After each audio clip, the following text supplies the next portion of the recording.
जैसे पहला क्वेश्चन इसमें दिया हुआ है, साधारण विधेयक को राज्यसभा कितने दिनों तक रोक सकता है। साधारण विधेयक की बात हो रही है, तो साधारण विधेयक को राज्यसभा मैक्सिमम 6 महीना तक रोक के रख सकता है। 6 महीना तक रोक के रख सकता है। लेकिन अगर धन विधेयक हो तो धन विधेयक को मैक्सिमम 14 दिन ही रोक के रख सकता है। मैक्सिमम 14 दिन ही राज्यसभा धन विधेयक को रोक के रख सकता है। एक और यहाँ क्वेश्चन बनता है, विधान परिषद साधारण विधेयक को अधिकतम कितना दिन तक रोक के रख सकता है। तो विधान परिषद साधारण विधेयक को 4 महीना रोक सकता है। अधिक से अधिक 4 महीना ही साधारण विधेयक को रोक के रख सकता है विधान परिषद। लेकिन वित्त विधेयक अगर हो या धन विधेयक को विधान परिषद धन विधेयक को 14 दिन ही रोक सकता है। अधिक से अधिक, ध्यान रहे, विधान परिषद धन विधेयक को अधिक से अधिक 14 दिन ही रोक के रख सकता है। फिर राज्यसभा भी धन विधेयक को अधिक से अधिक 14 दिन रोक के रख सकता है। लेकिन अगर साधारण विधेयक हो तो साधारण विधेयक को राज्यसभा अधिक से अधिक 6 महीना रोक के रख सकता है, जबकि विधान परिषद साधारण विधेयक को अधिक से अधिक 4 महीना रोक के रख सकता है। अब अगले क्वेश्चन की ओर बढ़ते हैं। दूसरा क्वेश्चन, संसद की संयुक्त अधिवेशन किस अनुच्छेद के तहत बुलाई जाती है। तो संसद की संयुक्त अधिवेशन ये बुलाई जाती है अनुच्छेद 108 के तहत। अनुच्छेद 108 के तहत बुलाई जाती है। तो 108 के तहत बुलाने का काम किसका है, बुलाएगा कौन। तो संसद का संयुक्त अधिवेशन राष्ट्रपति बुलाता है। बुलाता है कौन, राष्ट्रपति, अनुच्छेद 108 के तहत। लेकिन अनुच्छेद 118 के तहत लोकसभा अध्यक्ष इसकी अध्यक्षता करता है। यानी अगर संसद की संयुक्त अधिवेशन बुलाई जाती है किसी भी मुद्दे को लेकर के, तो उस कंडीशन में उसकी अध्यक्षता लोकसभा अध्यक्ष ही करेगा। और अभी तक 3 बार संसद की संयुक्त अधिवेशन बुलाई जा चुकी है। अभी तक 3 बार संसद की संयुक्त अधिवेशन बुलाई जा चुकी है। तो बुलाता है राष्ट्रपति, अध्यक्षता करता है लोकसभा अध्यक्ष। लेकिन अगर कभी मतदान हो और टाई हो जाए तो उस स्थिति में निर्णायक मत लोकसभा अध्यक्ष देगा। निर्णायक मत लोकसभा अध्यक्ष अनुच्छेद 100 के तहत देता है। अब अगले क्वेश्चन की ओर बढ़ते हैं। स्कर्वी रोग किस विटामिन की कमी से होता है। तो स्कर्वी रोग विटामिन सी की कमी से, विटामिन सी की कमी से स्कर्वी रोग होता है। और विटामिन सी का रासायनिक नाम एस्कॉर्बिक एसिड है। विटामिन सी का रासायनिक नाम एस्कॉर्बिक एसिड है। और विटामिन सी का सबसे अच्छा स्रोत आंवला है। विटामिन सी का सबसे अच्छा स्रोत आंवला है। और विटामिन सी घाव भरने में भी सहायक है। अगर क्वेश्चन पूछ दे कि घाव भरने में सहायक विटामिन कौन सा है, तो वो है विटामिन सी, जिसे एस्कॉर्बिक एसिड भी कहते हैं। और इसी कमी से स्कर्वी रोग होता है। मसूरों से खून आना शुरू हो जाता है, दांत हिलने लगता है, मुंह से बदबू आना शुरू हो जाता है। ये स्कर्वी का लक्षण है। अब अगला क्वेश्चन है, शार्क मछली के लीवर में कौन सा विटामिन पाया जाता है। तो शार्क मछली के लीवर में विटामिन ए पाया जाता है। विटामिन ए भरपूर मात्रा में पाया जाता है। लेकिन अगर पूछते कार्ड मछली, तो कार्ड मछली के यकृत तेल में विटामिन डी पाया जाता है। कार्ड मछली के लीवर में काट मछली के लीवर में विटामिन डी भरपूर मात्रा में पाया जाता है और विटामिन डी का रासायनिक नाम कैल्सीफेरॉल होता है। विटामिन डी का रासायनिक नाम कैल्सीफेरॉल है और विटामिन ए का रेटिनॉल है और विटामिन ए की कमी से रतौंधी नामक रोग होता है। लेकिन विटामिन ए का सबसे अच्छा स्रोत, अगर हमें विटामिन ए भरपूर मात्रा में चाहिए तो विटामिन ए हमें भरपूर मात्रा में गाजर से मिलेगा। गाजर विटामिन ए का सबसे बढ़िया स्रोत है। अब अगला क्वेश्चन की ओर बढ़ते हैं। अगला क्वेश्चन है प्राकृतिक रबर किसका बहुलक है? प्राकृतिक रबर, तो प्राकृतिक रबर ये है आइसोप्रीन का बहुलक। आइसोप्रीन का बहुलक है।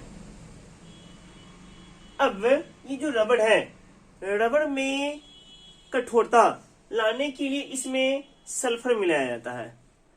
यानी कि रबर बनाने की जो विधि है, सल्फर मिलाते हैं, उसे वल्कनाइजेशन कहते हैं। इस विधि की खोज गुडईयर ने किया था।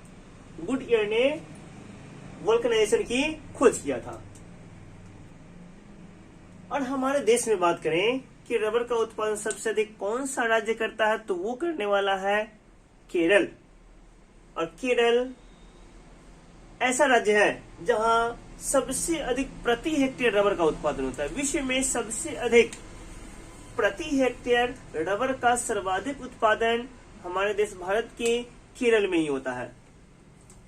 अब अगला क्वेश्चन है, लाड़ किसको पचाने में सहायक है? तो लाड़ स्टार्च को पचाने में सहायक है। स्टार्च को पचाने में सहायक है और लाड़ में टाइलिन एंजाइम पाया जाता है।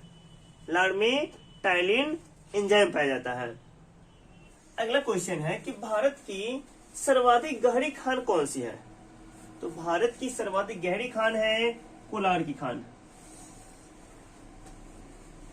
कोलार की खान जो कर्नाटक में है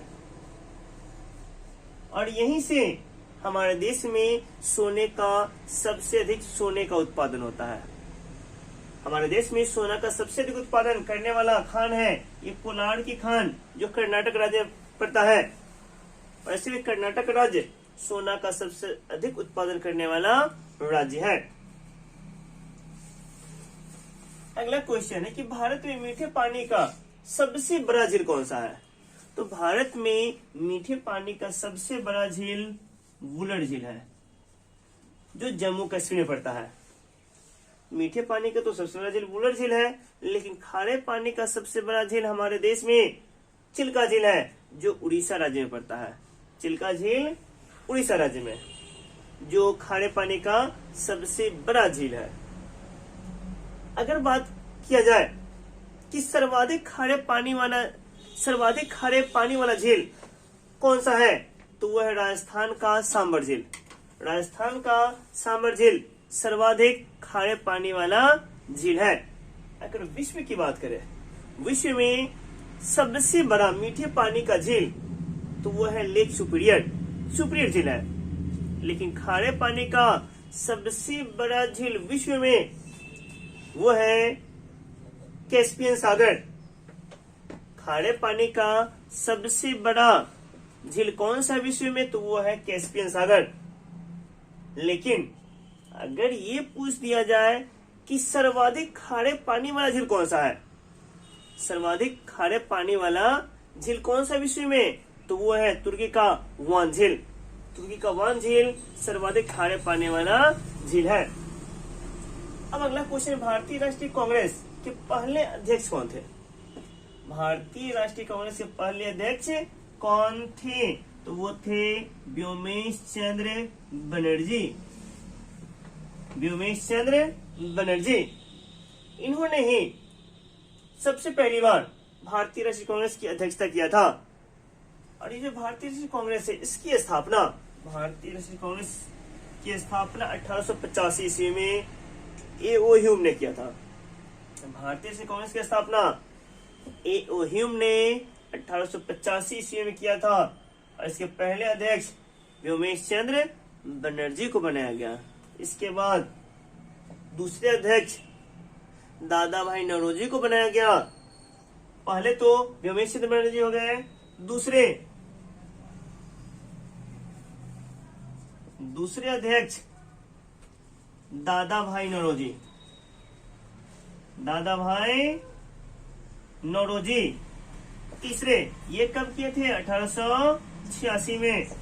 अब तीसरे अध्यक्ष वो थे बदरुद्दीन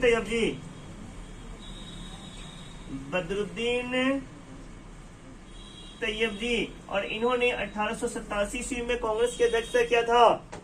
इसके बाद चौथे वो थे जॉर्ज यूले, और ये पहले अंग्रेज थे जिन्होंने कांग्रेस की अध्यक्षता कब किया? 1888 ईस्वी में किया था। इसके बाद 1889 में कांग्रेस के अध्यक्ष बिडरमन बने। अब हम अगले क्वेश्चन की ओर बढ़ते हैं। अब हमारा लास्ट क्वेश्चन है कि दक्षिण भारत की गंगा किस नदी को कहते हैं? दक्षिण भारत की गंगा किस नदी को कहते हैं? पहले इसको हम मिटा देते हैं।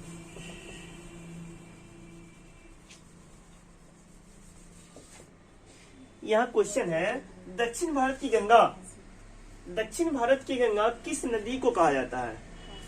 दक्षिण भारत की गंगा कावेरी नदी को कहा जाता है। दक्षिण भारत की गंगा कावेरी नदी को कहा जाता है। लेकिन अगर इस तरह से पूछा जाए कि दक्षिण की गंगा किसे कहते हैं, तो दक्षिण की गंगा गोदावरी नदी को कहते हैं। दक्षिण की गंगा गोदावरी नदी को कहते हैं, जो प्रायद्वीपीय भारत की सबसे लंबी नदी है। प्रायद्वीपीय भारत की सबसे लंबी नदी गोदावरी है, जिसे दक्षिण की गंगा कहते हैं। लेकिन यहाँ क्वेश्चन क्या था? दक्षिण भारत की गंगा किस नदी को कहते हैं? तो वह है कावेरी। अगर बात किया जाए भारत की सबसे लंबी नदी, यानी कि भारत की सबसे लंबी नदी कौन सी है, तो वो है गंगा नदी। और गंगा नदी हमारे देश का राष्ट्रीय नदी है, जिसे 2008 में राष्ट्रीय नदी का दर्जा दे दिया गया। 2008 में राष्ट्रीय नदी गंगा नदी को घोषित कर दिया गया था। 2008 में गंगा को राष्ट्रीय नदी घोषित किया गया, और 2009 में गंगा डॉल्फिन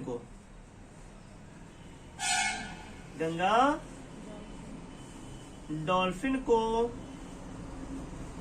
जलीय जीव घोषित किया गया। हमारा राष्ट्रीय जलीय जीव क्या है? वह है गंगा डॉल्फिन। और इसी के एक वर्ष बाद 2010 में हाथी को राष्ट्रीय विरासत पशु घोषित किया गया। हाथी क्या है? हमारा विरासत पशु है, राष्ट्रीय विरासत पशु।